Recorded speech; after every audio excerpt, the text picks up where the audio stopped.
Good evening, folks. It's Diamond with the Oppenheimer Ranch Project, Magnetic Reversal News, and Shinrin Yoku, bringing you a grand solar minimum update Wednesday, October 6th, 10 p.m. Mountain Time, 2021. You're looking at Cumbre Vieja, the main fissure, now currently erupting, and it is quite spectacular.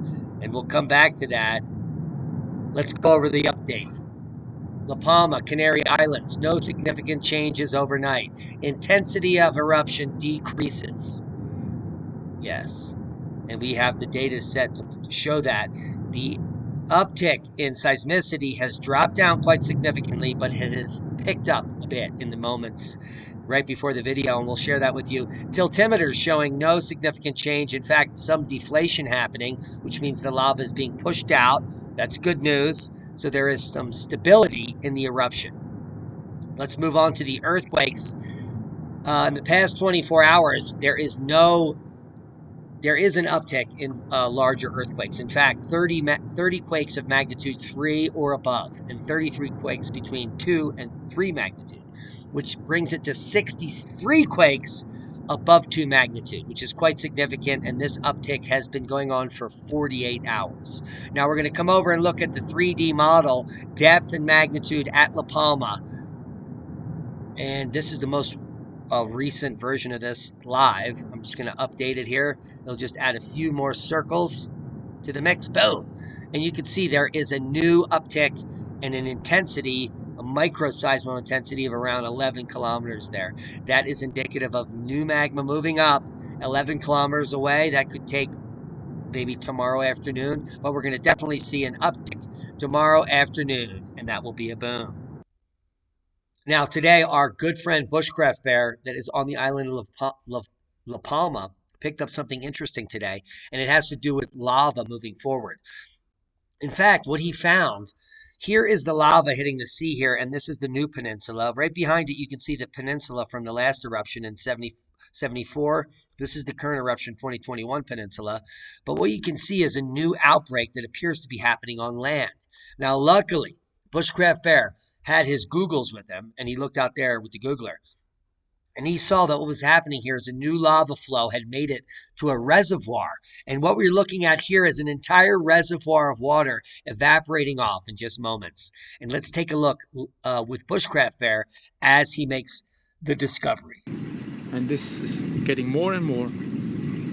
So now I go very close with the video camera, and maybe you can discover something yourself.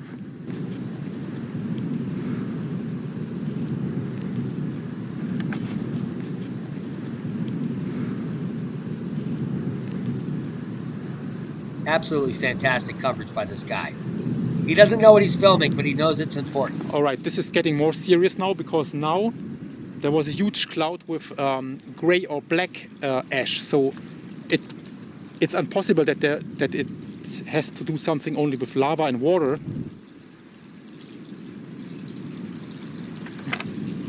I decided now to stay a little bit longer over here.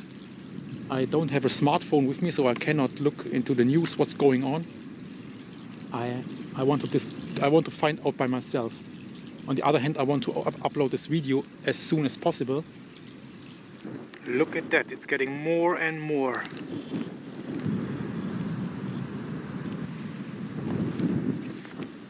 So clearly what he's seeing here is an uptick in lava pushing, a lava front. The lava tubes have been reignited. They've made it to the sea. It took them several days since the last uptick in lava output. It took that long for the lava to move and reach the ocean. The new lava from the uptick 48 hours ago has now reached the ocean, and it is creating more steam. And it is, in fact, evaporating entire reservoirs within minutes. My dear viewers, there's definitely something going on over there. And there are still some people in the harbor. I cannot believe this.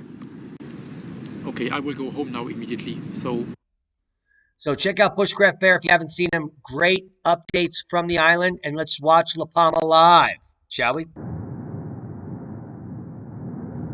Now, yesterday, if you imagine, this was fountaining 500 meters into the air, new lava flows. That pulse of lava now it's very minor here. You can see the lava flow. But that pulse has now made it to the sea 24 hours later. That's how long it takes for an uptick to reach the sea. And Bushcraft Bear was showing us the actual uptick as the lava front finally hit the sea and was evaporating some of the plantation reservoirs that are watering the bananas in the region. We'll leave you links below to all the information. And now what we want to do is cover in great detail what La Palma Island is, what the Canary Islands are, to bring you a little closer to the science of what's actually happening. Now, the underwater hotspot feeding La Palma's volcanoes will create new islands, and it's very similar to the Hawaiian Islands. And we're about to show you some visuals that will make it very obvious what's going on there. Now, a hotspot is a hot area coming from the core region up through the mantle in Earth. Now, as the crust hypothetically moves along the surface, floating around due to plate tectonics, the plates move over these hotspots that are feeding the magma into the subsurface beneath the crust. This melts the crust, and then it erupts above the crust and forms an island eventually from the cooling lava.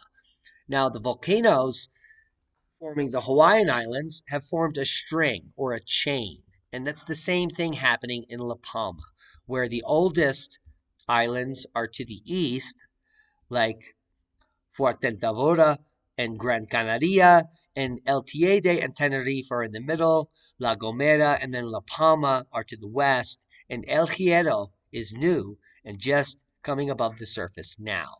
Now, the magma flow that shaped Spain's Canary archipelago 20 million years ago continues to add land masses today, while Fuerteventura and Lanzarote are destined to sink under the effects of erosion.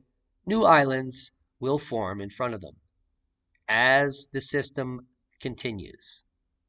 And you can see the graphic there showing you 9 million years ago, and 8 million years ago, La Gomera, and 5 million years ago, and 4 million years ago, La Palma formed 2 million years ago, and now today, El Hierro is pushing up. Now, the Canary Islands lie on the African plate, which floats over the Earth's mantle in an easterly direction, moving at a speed comparable to the growth of a fingernail. And about 20 million years ago, the plate started to move. And it was moving over a hotspot, and that hotspot injected magma and formed the islands that we're looking at today. And it's quite spectacular. Here is the formation of the islands, the movement of the plate, and the direction of the output of those islands. It's like boom, boom, boom, boom, boom, boom, boom. Now El Hierro, right there. And this map shows the submarine relief of all the Canary Islands and their surroundings. Now, these islands go very deep into the ocean, to the seafloor, which is much deeper than people actually think. And many people think that the Canary Islands are the biggest worry for a tsunami, a major tsunami that could be Atlantic-wide and could actually kill millions of people. Now, they're basing this on the La Palma scenario here. This is La Palma. El Hierro is here. La Gomera. But take a look at Teide on Tenerife and how steep that is.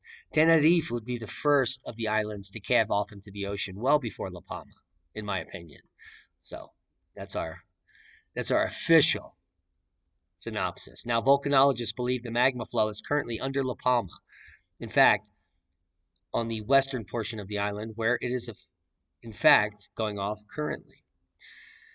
And in 2011, it created a submarine volcano close to the island of El Hierro that almost reached the surface. This is how the islands, which are actually huge volcanoes, originate, well below the subsurface. And they erupt underneath the ocean for tens of thousands of years before they ever hit the surface. Now, from the bottom of the sea, La Palma is about 6,500 meters high, almost as tall as the highest peak of the Andes. It's like 20,000 feet. Similarly, the oldest islands, Fuerteventura and Lanzarote, or however you say those, are disappearing through erosion because they're now 20, 30 million years old. Not a lot of volcanic activity anymore. The hotspot's all the way over here. So the only good activity you're going to get is some leftover at Teide and some new stuff at El Hierro, but almost nothing over in Gran Canaria or the older islands. Probably very limited volcanic activity, and that's just the way it is. That's called science. Now, the volcanic eruption of La Palma is undoubtedly the most destructive one in Spain's history. Yeah, and we're going to show you the proof in the pudding there. Now, since the Castellans conquered La Palma in 1493, there have been 7 other recorded volcanic eruptions whose lava swept away houses, crops, and even ports. But their impact was not as significant as the island was far less populated then and had not yet established economic engines of growth such as tourism or banana greenhouses. Not even the Timofaya on the island of Lanzarote in 1730 caused as much damage. And so what we're looking at here is a quick rundown of the eruption through the dates. So let's just walk it through here from the beginning. Here's the 21st, 22nd of September, 23rd, 24th, a little uptick. It took 3 days later to come to Dodoque Mountain and then quickly spilled over into the sea. And what we're seeing is one of these, from Bushcraft Bear's video, one of the reservoirs over here, a little south of this region of the flow on October 1st, is actually being evaporated somewhere in this region. So that's what we're actually watching today. Actual science take place. Now, the graphic above shows the eruption of the volcano. And let's look at some of the historic flows and why this is the biggest. So we have the current Cumbre Vieja eruption here. We have the 1430 Tecande eruption. It's already eclipsed that amount of lava. We have the 1949 San Juan. It has already eclipsed that amount of lava and is now making a peninsula similar to the size. We have the 1585 Tijuana eruption, which was a little shorter distance, and the 1712 El Chicado, and the 1791 Tenaguilla, which affected no one because it was on the tip of the island there in the south. 1646 Marlin flow, 1667 San Antonio flow, and so you could see all of the Cumbre Vieja ejections for the last 500 years. None of them resulted in a catastrophic calving of the island. And this one won't either. And that's a boom to knowledge. Hope you got something out of the video. Let's revisit the live stream just for fun, shall we?